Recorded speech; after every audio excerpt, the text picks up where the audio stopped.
What's up, guys? Welcome back. If your goal is to be aesthetic as fuck and make people turn their heads when you go out for a walk and think, wow, this guy is jacked as fuck, well, training back is a must. You must have a big back, both in the yoke department, that be the rear delts, the upper traps, the middle traps, the lower traps, and the rhomboids, and also in the width department, that be the lats. So today I'm going to show you how to bias your pulling movements towards developing the lats. Later I'm going to make a video on how to bias your pulling movements towards the upper back. Because although it is true that in general horizontal pulls are going to lend themselves to be easier to target the upper back and vertical is going to be easier to target the lats, you can bias the movements towards the other side. So you can have a very lat bias horizontal pull and a very upper back bias vertical pull. So in this video, I'm going to show you principles basically that you can apply to both horizontal and vertical pulling towards developing your lats. So stay tuned to get that width and not fit through doorways and really accentuate that V taper. So let's begin. Okay, so the first section is going to be about arm path. Basically, we can target the lats via two different ways. The first one is going to be shoulder abduction, basically driving our elbows towards our middle. Think of it, what you're doing if you do a full range of motion quad pull up at the top. After the 90-degree mark, you're basically doing shoulder abduction, the contraction part. With that in mind, we have another way of targeting the lats that, in my opinion, is way more effective, and we should be focusing on this one. And that's going to be shoulder extension. So driving our elbows towards our pocket while keeping it tucked in. Think of it as a pullover motion if you want to. And we want to make sure that we are including some type of motion in this way to bias the lats. We can achieve this through two different ways. Or we can skew the lat biasing towards more lats with two different options. The first one is going to be hand positioning. We have pronated, supinated, neutral, we have rings of course, and then we have pronated 45 degrees and supinated 45 degrees if you have the chance to have those grips. And I'm basically going to tell you which one targets the lats more.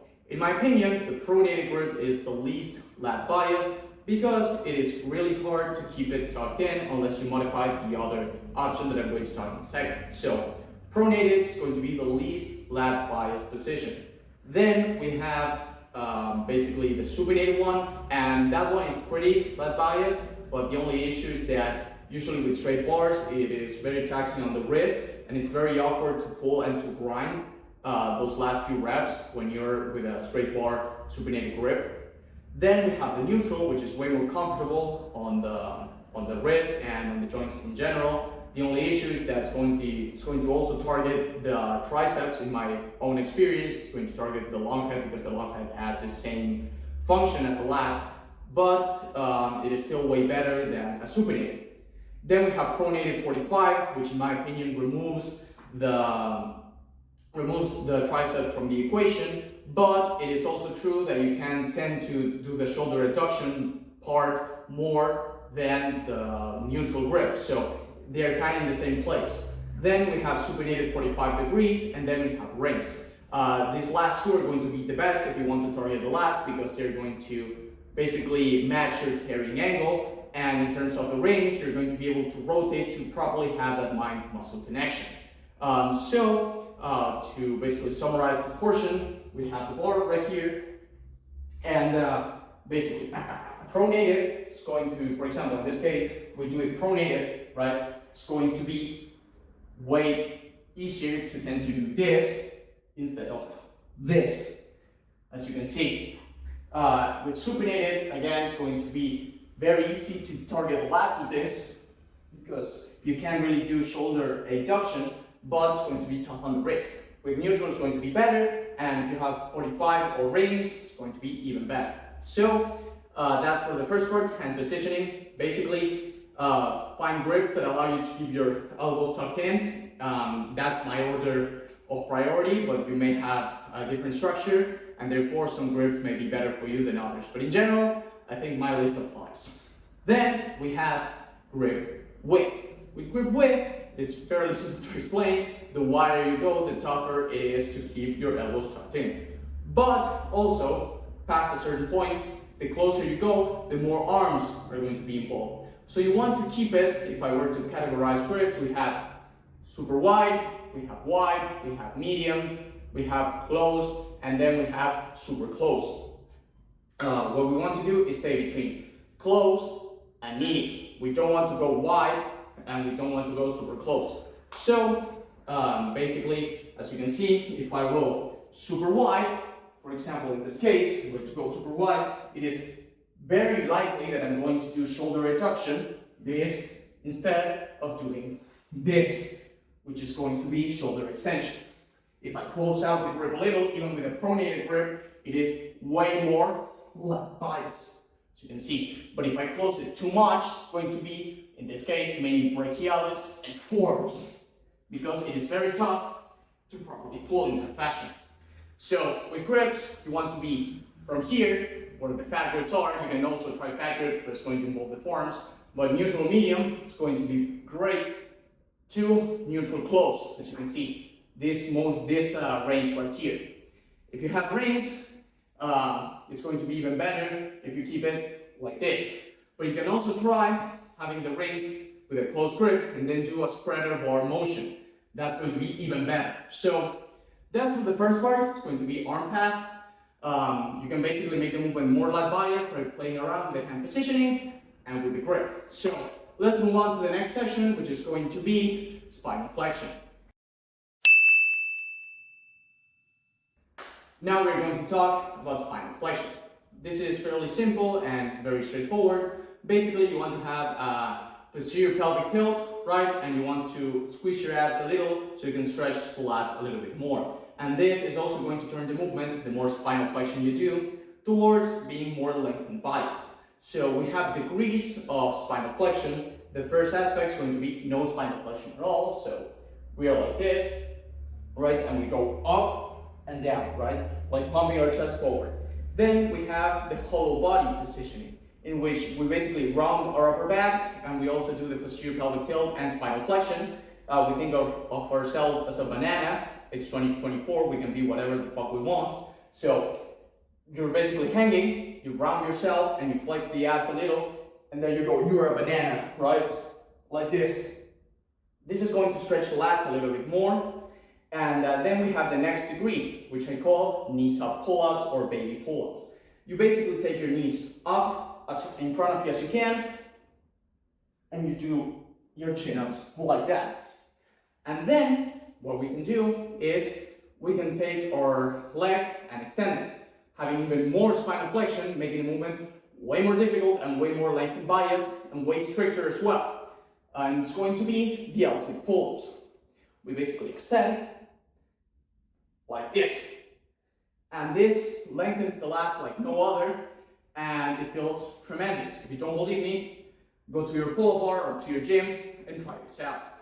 The more spinal flexion you have, the more abs you're also going to involve. So if you don't have the core strength, I recommend slowly building up to it. You can do pull-ups and then leg raises.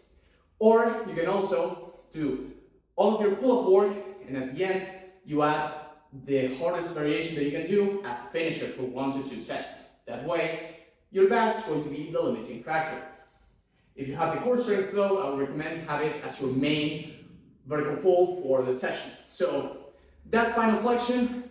If you want to do this on horizontal pulls, what you can do is just squeeze your abs, squeeze your butt, have that posterior pelvic tilt, and that's all it's going to be all that you need. So that's for the spinal flexion part. Now we move on to range of motion. Okay, so for the range of motion, what are we going to do? Basically, the lats have the highest stretch at 120 degrees of the arm. Basically, you're like this, approximately 120 degrees regarding the torso, right? I must not assume a pronated grip in this position, otherwise I'm going to get cancelled. But with the 120 degrees, with the 120 degrees, right, we maximally stretch the lats. So although I'm a big fan of full range of motion and shrugging at the bottom, because I believe that pull-ups are the best back developer, and the same goes with horizontal rows, with horizontal pulls, that be rows, right? You want to get as much range of motion as you can. If you want to only bias the lats, right, only target the lats, then don't go further than 120 degrees. On pull-ups, you have the full range of motion, right, which if you're in this dead hang position, basically, well, I'm going to tell you to cut this range of motion short, and you go up, right, go down, and there. There, you don't go further, you don't go into a dead hang, you keep it there. That way you're going to stretch the lats and keep them in tension, and don't waste your time at the bottom. That is going to bleed out some strength at the beginning, but over time you're going to build up the strength at that position, and you're also going to get bigger lats from it. So, in terms of range of motion, cut it short, and in terms of the lengthened position, that is. And in terms of the contracted position, you can basically cut a huge range of motion. So instead of going, for example, in this case, like I like to do sternum, like this, what you can do is do it partials. So instead of going all the way down and all the way up, what you can do is you're hanging, you engage right, and you go here and here, like this. This is a lengthened partial, even though I'm cutting out the bottom range of motion as well. It's not a bottom range of motion for the lats, it's a bottom range of motion for the upper back. So you're basically keeping the lats stretched throughout the whole movement. You're doing a lengthened partial, which has been shown to be superior for hypertrophy than full range of motion. So give this a shot, if you will. I think that this cutting the bottom range of motion part is going to match up well with the L-sit pull-ups that we discussed previously. Because it tends to be a little bit uncomfortable on the shoulders when you go all the way down with a close grip. So I would say if you're going to use this range of motion knowledge, use it on L-sit chin-ups. It's going to be a really good decision. So with the range of motion, that's it. You just go until your elbows are at the same line as your torso. Don't go further, and then go all the way down until 120 degrees. That's going to be it in a summary. So now we move on to the final section, which is going to be unilateral movements. Okay, so now we're going to talk about the final aspect, which is going to be going unilateral. I believe that the main benefit of going unilateral is that it allows us to basically maximize the arm path that we talked about previously. We get a deeper stretch, and a stretch that aligns with the fibers of the lats, which is going to be even better, and a better contraction even. So, and also preventing imbalances. The thing is that doing unilateral variations is often more taxing on the joints, unless you do your sissy iliac pull-downs, which can be a good finisher. But if you want to have a main movement that is going to train these aspects, then it's going to be a little bit more taxing on the joints. Mainly, it's going to be one-arm pull-up assisted variations and one-arm rows. You can do this again with one-arm rows, and you can apply everything that I said to one-arm rows. I just believe that vertical pulls can be a little bit more comfortable to apply these principles to, and horizontal pulls are going to be a little bit easier to apply these principles towards upper back, basically. So in terms of the unilateral variation, what we are going to see basically is that the grip that is going to be the most comfortable is going to be a supinated or neutral grip, a closed grip. That's the first aspect. You're not going to be able to do a wide grip one-arm pull-up. That doesn't exist. It's either going to be supinated or neutral, the most comfortable. Try to do it pronated, and you're going to see that it's a pain in the ass. So that's the first aspect. It's going to lend itself to be a little bit more lat bias in that regard. Then the stretch. You're going to get a massive stretch even if you go into a full dead hang. I have found if you go unilateral, because it's going to allow you to twist your body to keep it in tension even at the bottom and at that hang position. Then you're going to get a higher stretch because you're handling a higher amount of your 1 rep max. And it's also going to allow you to twist yourself the same way towards the top to get a deeper contraction, which is going to increase or exacerbate the stretch. And also it's going to prevent imbalances. Since you're doing one hand at a time, you can do your weaker hand first and then switch to the other one, as I like to do on a Saturday night. So, we're going to by default already have a close grip. We're going to already by default have a pronated, supinated or neutral grip. And then we're going to be able, as you can see, I'm going to assist with this hand, I'm going to do a pseudo archer pull-up, if you will. we're going to be able to twist ourselves to get a deeper stretch, right? If you want to make it even more lat bias, if for some reason, you can also assume a whole body position if you want to. That's a totally valid option. So we're stretching right here, and as you can see, I'm stretching the lats like crazy. I'm basically twisting my body, so the fibers of the lats are getting stretched, especially the iliac portion. If I add some type of spinal flexion, the stretch is even worse, and when I go up, as you can see, the lats are fully engaged, and I get a massive contraction, and then I get a massive stretch. This is going to be the more out of left foot variation that you're going to find. So I recommend including definitely a unilateral variation. And that's going to be the main aspects. And what I'm going to tell you is that you can combine them. You can combine everything in just one movement, as I just showed you. You can play around with just 2 or 3 as well. The more principles you include, the more lat bias is going to be. But also you have to keep in mind the issues that they may have. If you do too much supinated, it's going to strain too much the wrist.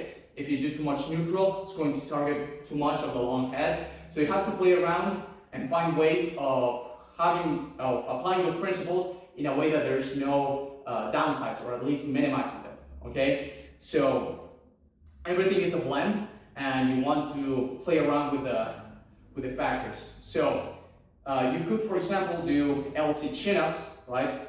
Do LC chin-ups one day. You have spinal flexion, you have supinated grip, or if you do with rings, even better. And then you have the range of motion of 120. That's one way of doing it. And then other session, you could do a neutral, medium grip, right? In which you go full range of motion, right? You go into a back hang and all. And then you have another session in which you do it with rings, for example, and you do your one-arm ring chin-up, and you don't worry about range of motion or anything. It's just a one-arm ring chin-up. That's a way of doing it if you want to. Or what you can do is have your one-arm ring chin-up as your main movement for the session, right? And then you have your finisher, which is going to be partial neutral grip pull-ups, for example, something like this, right? To finish off the lats. So you have multiple ways of approaching this issue. As long as you apply the principles that I've outlined, you're going to be A-okay. And although I show pull-ups in this video, you can apply to horizontal pulls as well, and to pull-downs, whether I like it or not. I'm just going to tell you, do fucking pull-ups. But if you want to do pull-downs, okay, go ahead, do it. It's not your fault. You were born that way, and you can't change it. So it's 2024. We have to be inclusive. So I'm going to leave you guys with that. Hope you guys enjoyed the video. As always, leave your thoughts in the comments below, and thanks for watching.